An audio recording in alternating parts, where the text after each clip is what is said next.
السلام علیکم، welcome to حقیقت نامہ۔ میرا نام سید سعد شاہ ہے۔ تم ٹھیک تو ہو فتح بھائی؟ رضیہ نے اپنے بھائی کو مخاطب کر کے کہا۔ رضیہ کو جاوید صاحب نے فتح کے بے ہوش ہونے پر بلوا بھیجا تھا۔ فتح نے جاوید صاحب کی طرف دیکھا اور پھر فردوس کی طرف دیکھا۔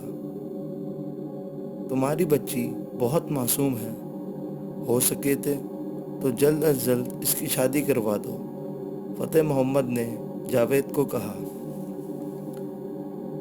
فتح اور رضیہ کے جانے کے بعد جاوید صاحب بہت پریشان ہو گئے تھے۔ انہوں نے اس سلسلے میں کامران سے بات کرنے کا فیصلہ کر لیا تھا۔ شادی کا فیصلہ ہی فردوس کی جان بچا سکتا تھا۔ کامران نے جب ساری بات سنی تو بغیر کسی حیل و حجت کے ان کی بات مان لی۔ نہ جانے کیوں فردوس کو ایسا لگ رہا تھا کہ یہ شادی شاید اسے راس نہ آئے، جبکہ کامران اس شادی پر بہت خوش تھا۔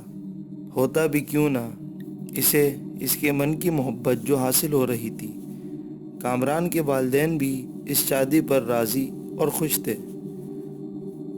فردوس اس شادی پر خوش تو تھی، مگر دل میں ڈر بھی تھا اور خوف بھی، کہیں اس کی شادی اس کی خوشیاں ماتم میں تبدیل نہ کر دیں۔ فردوس اس وقت شہر کے مہنگے ترین بیوٹی پارلر میں دلہن بننے کے لیے آئی تھی۔ اس کے ساتھ اس کی جگری دوست شازیہ بھی تھی۔ تو ہمیں بھول تو نہیں جائے گی پیا کے گھر جا کر؟ شازیہ نے مسکراتے ہوئے پوچھا۔ چل بے وقوف کہیں کی، میں شادی کے بعد پڑھائی تھوڑی چھوڑ دوں گی، ابھی تو مجھے BSc کرنا ہے، اس کے بعد MSc بھی۔ بس پہلے تو شادی کر۔ تو کتنی لکی ہے یار، شادی ہو رہی ہے، پھر بورنگ باتیں۔ شادی کے بعد تو انسان محبت اور رومانس کے سوا کچھ سوچتا نہیں، شازیہ نے آہ بھرتے ہوئے کہا۔ شازیہ کو اس طرح آہیں بھرتے دیکھ کر بیوٹی پارلر کی دوسری لڑکیاں چپکے مسکرا رہی تھیں۔ فردوس بیوٹیشین کے سامنے بیٹھی تھی۔ بیوٹیشین فردوس کے چہرے پر فیشل کرنے کے لیے پیسٹ تیار کر رہی تھی۔ بہت سی بیوٹی کریموں کا مکسچر پیسٹ بناتے ہوئے اس کی نظر آئینے پر پڑی تو وہ ڈر کر کئی قدم پیچھے ہٹ گئی۔ اس کو آئینے میں فردوس کی جگہ ایک انتہائی بدشکل بوڑھی عورت نظر آئی تھی، جو اس کی جانب دیکھ کر ہنس رہی تھی۔ اس لڑکی کے حلق سے کربناک چیخ نکلی۔ کیا ہوا؟ شازیہ سمیت اسے دوسری بہت سی لڑکیوں نے گھیر لیا۔ کیا ہوا تمہیں؟ فردوس نے اس کی طرف دیکھ کر کہا۔ وہ آئینہ، لڑکی نے ہکلا کر جواب دیا۔ کیا ہوا آئینے میں؟ سب نے بیک وقت پوچھا۔ ان سب نے آئینے کی طرف دیکھا تو وہاں کچھ نہ تھا۔ آئینے میں تو کوئی بھی نہیں ہے، بیوٹی پارلر کی مالکن نے کہا۔ مگر وہ عورت، تمہیں وہم ہوا ہوگا، چلو کلائنٹ کو ڈیل کرو، شاباش۔ وہ لڑکی ڈرتے ڈرتے فردوس کی طرف بڑھی۔ جیسے ہی اس نے فردوس کے چہرے پر ہاتھ رکھا، اس کی اور فردوس کی چیخ ایک ساتھ نکلی۔ فردوس کی چیخ زیادہ کربناک تھی۔ ان دونوں کو چیختے دیکھ کر دوسرے ان کی طرف متوجہ ہوئیں تو ان کی بھی چیخیں نکل گئیں۔ سب سے زیادہ خوفناک چیخ شازیہ کی تھی۔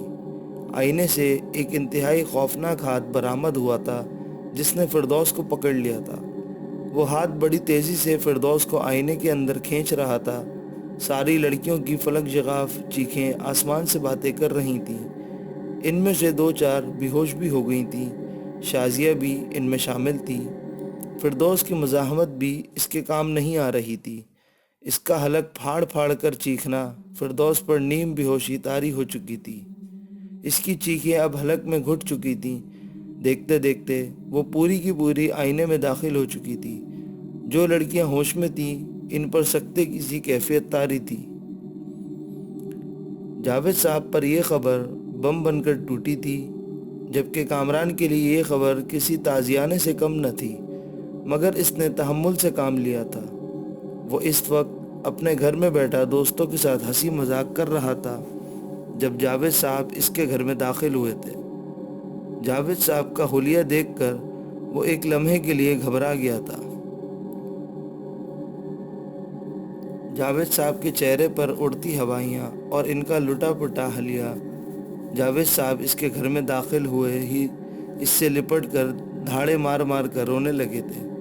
کامران نے بر وقت انہیں چپ کرایا۔ وہ فردوس کو لے گیا۔ جاوید صاحب روتے ہوئے ہچکیوں کے درمیان بولے تھے، کون لے گیا؟ کسے لے گیا؟ کامران نے چلا کر پوچھا۔ جاوید صاحب نے بد وقت تمام قصہ سنا دیا۔